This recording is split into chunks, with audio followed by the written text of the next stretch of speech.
tinanong niya itong, Nay, bakit po ako ikinumalang Aloha? at sagot naman ni Noel ay, Nagsimula ang kwento nang binigyan ng regalo si Dan ng kanyang ama na isang malayong pagpunta sa Hawaii. Tay, salamat po! Talagang excited na ako pumunta sa lugar na to! Wala kang anak. Isipin Bukod ay nakilala niya si Nohi, isang anak. Napakaganda ng kanyang boses. Para bang bulaklak? Dinala ni Macdan Merton si Naomi sa Amerika upang magpakasal.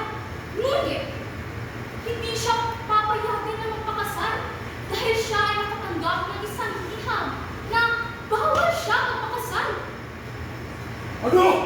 Hindi ko kayo papayagan ng pakasal! Sino ba yung babae yan? Hindi, mahal ko siya. Ha? Kung ganyan, wag nang wag kayong umuwi! Sinundo ng ama ni Dan, sinayong at ang kanyang anak na si Dan upang magkaroon ng isang pagtitipon. Sa pagtitipon na iyon, nalasing si Dan. Hindi na alam ang kanyang ginagawa. Natulog siya kasama ang mga maraming babae.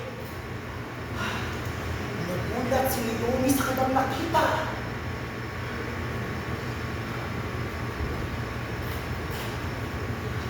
Aloha! Ano nangyari? Iyong mahal! Lasing! Inutusan ng ama ni Dan na maghiwalay si Naomi at si Dan. May alok na isang $10,000.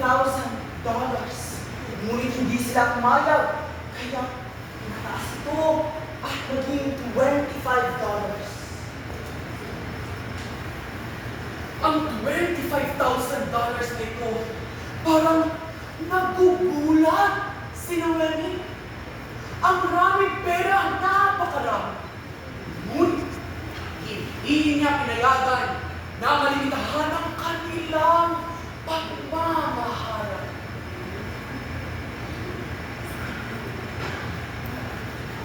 Wala ko pera.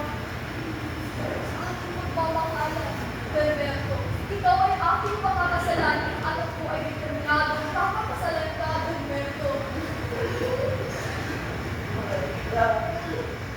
Sa kanilang pagmamahal, parang determinado si Noemi. Siya'y nagbihis sa kanyang mga damit ng kanata at pumunta siya sa kanilang parte na tila'y napakaraming mga lalaki. Anong ginagawa niyo? Hindi!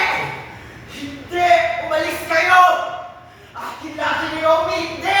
Umalis kayo! Napakadeterminado si Danberto na protektahan si Noemi. Dahil doon sa determinasyon ni Naomi, ay siya ay nagkaanak si Aloha. Dahil sa kanyang determinasyon at tapang sa kanyang pagmamahal sa kanyang asawa na si Dormet. At dahil doon sa kanilang anak, ang kanilang pinangalanan sa kanyang anak ay si Aloha. Dahil ito ay nangangahulugan na determinado at may tapang. Ito ang kanilang ipinangalan sa kanilang anak sapagkat ito ay naging testamento sa kanilang pagmamahalan noon. At kaya, pinangalaman ng anak niya, Aloha. Walang limitasyon ang pag-ibig. Aloha.